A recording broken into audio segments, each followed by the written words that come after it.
Hey, what is going on guys, RvzStealth here, and in today's video we're going to be breaking down the 10 easiest champions to master for Season 10.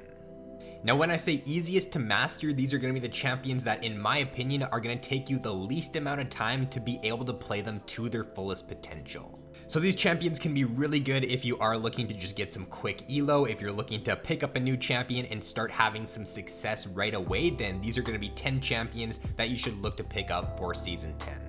Alright, so to start things off here, up in the top lane for the first pick is going to be Malphite. So Malphite is a relatively easy champion to grasp. I don't think that it takes too many games to really start to have success with this champion because he doesn't have too many advanced mechanics in his kit. He doesn't have any very difficult skill shot to land other than I guess his ultimate. So you're going to be able to have success on this champion pretty quickly once you do pick him up. Couple things I do think are key to mastering the champion, just being able to get strong teleport plays off. I think your teleport plays and your ult usage are the things that differentiate like your average Malphite from your mastered Malphite player. If you can be paying attention once you do hit level 6 to how things are going down bot lane, if you notice there's a good teleport flank ward down bot lane and you can take advantage of that, then that can win you a lot of games on Malphite. I think another important thing is just forcing smart fights with the champion, not trying to overcommit for fights. So just using your ultimate when your team is grouped up, finding picks with that and playing off of just grouping with your team. That's really important on the champion. Correct ultimate usage in mid to late game fights is really key to mastering the champion as well. I feel like a lot of new Malphite players will almost always just tunnel on ulting the enemy AD carry in every single fight, but for instance, if the enemy AD carry is really far behind, if you're not putting out any damage in fights, and if you've got a fed carry on your team, a lot of the time it's going to be better for you to just use your ultimate to peel for your carry if the enemy team has a lot of dive champions. So using your ultimate and switching up how you use your ultimate in mid to late game fights, I think is something that is very important to do to master the champion.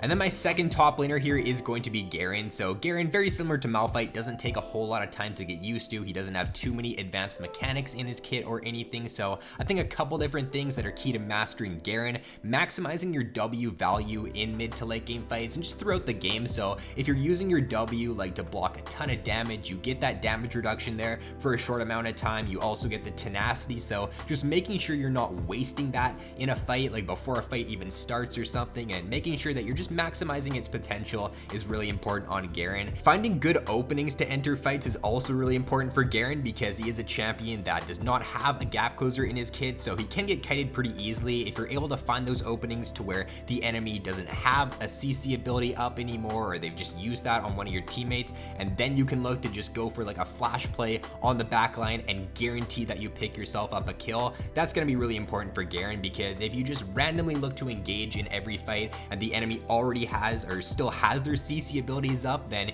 you're just going to get CC'd and you're not going to be able to do too much in a lot of fights. And then other than that, I think getting used to when you should be canceling your E is pretty important as well. Correct target selection in team fights, kind of similar to Malphite. Like a lot of the things to mastering Garen, it doesn't really come down to mechanics, it more so comes down to your decision making and how you look to make plays throughout the game. Alright, so if we move into the jungle now for the first pick here, it's going to be Rammus. So keys to mastering him: flash Q into taunt CC combo I think is one of the most important things to learn on Rammus. So whenever you're ganking in the early game or whenever you're looking for a pick in the mid to late game, flash Q onto the opponent and then instant taunt after that. It does not give the enemy time any chance to like flash away if you're very quick with this combo. So it's just an instant lockdown combo and it's going to allow you to find a lot of picks and just guarantee yourself kills when you do have your flash up. I think similar to Malphite, there's this very fine line to where you don't want to be over committing in fights with your Q. You do have the ability to very easily get onto the back line a lot quicker than your team can because of the movement speed from your Q. So you're going to see a lot of average Rammus players, a lot of games just be in the back line by themselves and their team's not even close to following up and they just end up dying and throwing their lead. So this is something pretty important that you want to make sure that you are paying attention to when you play Rammus. Just don't be too over aggressive trying to dive the back line if your team is nowhere near you. And then you're going to see a lot of new Rammus players also just tunnel on building armor pretty much every game no matter the situation, and you shouldn't be doing this. If the enemy team has a ton of crowd control or a ton of ability power, get some early merc treads. If they have a full AP composition, grab an adaptive helm at some point in the game. You just don't want to be focusing on armor every single game with the champion if the enemy team does not have any physical damage. And then fourth up on the list is going to be Warwick. So out of the 3 champions I've had previously, I would have to say that Warwick is probably the most mechanically intensive so far. Obviously, relative to other champions in the game, he is still pretty easy to play, but I think certain things like your Q usage, whether or not you hold Q or use the insta Q, is something you do need to get used to on the champion. Your E timing, I think that's something that really does differentiate like an average Warwick from a really good Warwick player. Just using your E at the correct timing in early skirmishes. You'll see a lot of new Warwick players just use their E way too early before a fight even starts, and they'll just end up wasting the damage reduction from that. So it can be a very influential ability if used correctly, but a lot of players just use it wrong. Proper early dragon control is also really important on Warwick. He does have the ability to very easily solo out an early dragon, but when I say proper early dragon control, I mean that you're just not YOLOing going for a dragon if your team does not have any priority. Like if your team just died down bot lane or something and the enemy bot lane can rotate, you just don't want to be taking dumb dragons in the early game. So as long as you're playing off of your lanes, as long as you're warding correctly, you got a pink ward on early dragons, then if you can control those well, you're going to be able to have a lot of success on the champion. And then I think that knowing when to chase a target with your W and when you should just let them get out and let them escape is also really important with Warwick. You have the ability to very easily just chase an enemy all the way across the map because of the movement speed you do have with your W. So I think learning when you should be going for that kill and when you should just back off and like go for an objective or something is also really important to mastering Warwick.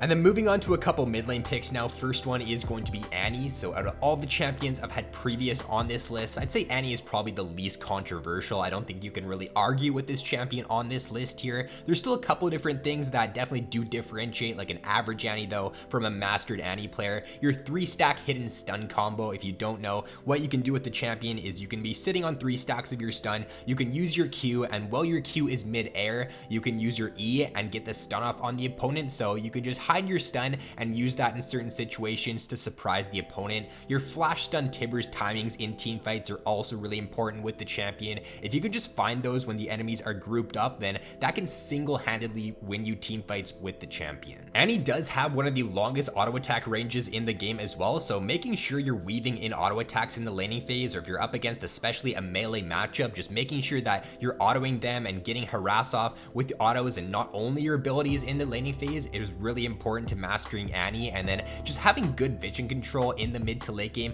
to ensure yourself that you can find picks. It's very easy whenever you have your ultimate up with Annie to find a pick if the enemy like face checks into you, into Baron or into Dragon. So if you can control objectives well with the champion, she's probably the easiest champion in the game at finding picks and just bursting someone out immediately. And then for my second mid lane pick, it's going to be Malzahar. So keys to mastering him, just proper flash ult timing. His ultimate is one of the easiest abilities to use in the game, but how you use it and when you use it is something that I feel like a lot of new Malzahar players struggle with. If your jungler's looking to gank you in the early game, then flash ult just guarantees you a free kill. So just be paying attention to what your team is looking to do. If your teammates are looking to like make a flank play or something, or if your team is collapsing and looking to engage, then getting that flash ult play on the enemy AD carry to just ensure yourself that you pick them off and get a free kill can lead to a lot of team fight wins and a lot of objectives for your team. Playing for your Lost Chapter and Luden spikes are also really important with the champion. You do have a pretty weak early laning phase, so just making sure you're not dying before you get to your Lost Chapter is really important. W spawn timings is also super important when you're pushing down towers with the champion. You always want to be waiting if there's a cannon wave for when the tower starts attacking the cannon, and then you look to put out your W. By doing this, it's just going to allow you to have maximum amount of damage coming out of your W on those towers, because the tower is going to take a lot longer to kill the cannon minion than it is going to take to kill like a caster or a melee minion. So down to the bot lane now for a couple AD carry picks. First one is going to be Misfortune. So Misfortune, Q bounce in the laning phase for poke is really important to mastering her. You do have the potential to get a ton of poke damage off by doing this in the laning phase, especially if you do notice the enemy minion is low on HP. If you kill the low HP minion and it bounces onto the enemy support or AD carry, it does extra damage, so that can just chunk the enemy out super hard in the early laning phase. Other than that though, there's not too many difficult mechanical aspects to Misfortune's kit. I just think that proper ultimate timing and positioning in mid to late game fights is something that does take a little bit of time to get used to. Passive utilization to CS easier in the laning phase is something that is pretty unique to the champion, so that's something that's going to take you a bit of time to get used to as well. And then just playing off of your team's crowd control in fights. You'll see a lot of average MF players just kind of use their ultimate randomly in fights and not really play off any chain CC lock. You want to try to be using your ultimate for when like your Leona or when your Nautilus goes in and CCs the opponent. If you can use that when the enemy team is all CC'd and they're just locked down for an extended duration, you're gonna get maximum potential out of your ultimate. And then for my second AD carry, it's going to be Ashe, so very similar to MF, nothing too mechanically intensive in Ashe's kit. It's more so going to come down to how you look to use your abilities throughout the game and when you look to use them. So I think that proper hawkshot scouting throughout the game is really something that differentiates an average Ashe from a mastered Ashe player. In the early game, you're pretty much always able to know where the enemy jungler is on the map once you do level up that ability. So if you're just using your hawkshot to scout the enemy jungler, then you should never really die to a gank in the early game, and your teammate should also be a lot safer as well. Consistent ult hits, I think that's something that you really notice when you take a look at Ashe players, and you can notice if a player just isn't really confident on their Ashe or they haven't played them a ton based on how many ults they hit throughout the game. So if you can be consistent with that ability and if you can hit it a lot throughout the game, then it's one of the most impactful ultimate abilities in the game. And then for my two support picks, first one is going to be Nautilus. So keys to mastering him, correct passive versus Q usage. I think this is something that is really important for Nautilus in the early game, especially like when your jungler's looking to gank you. If you can just walk up and look to auto the opponent, if you can just save your Q for as long as possible and like bait the enemy's flash out so that after they flash, you can use your Q, really important with the champion. So you don't always want to just be using your Q to lock somebody down in the laning phase. If you can just simply walk up and auto them to get the passive proc. Whether or not you should peel or dive in fights is also something that does take a bit of time to get used to. It kind of goes back to when we were talking about Malphite and his ultimate usage in fights. With Nautilus, you don't always want to be diving the back line. If they don't have any backline threats, if they're very weak, then a lot of times just using your ultimate to peel for your fed AD carry is going to be the better move.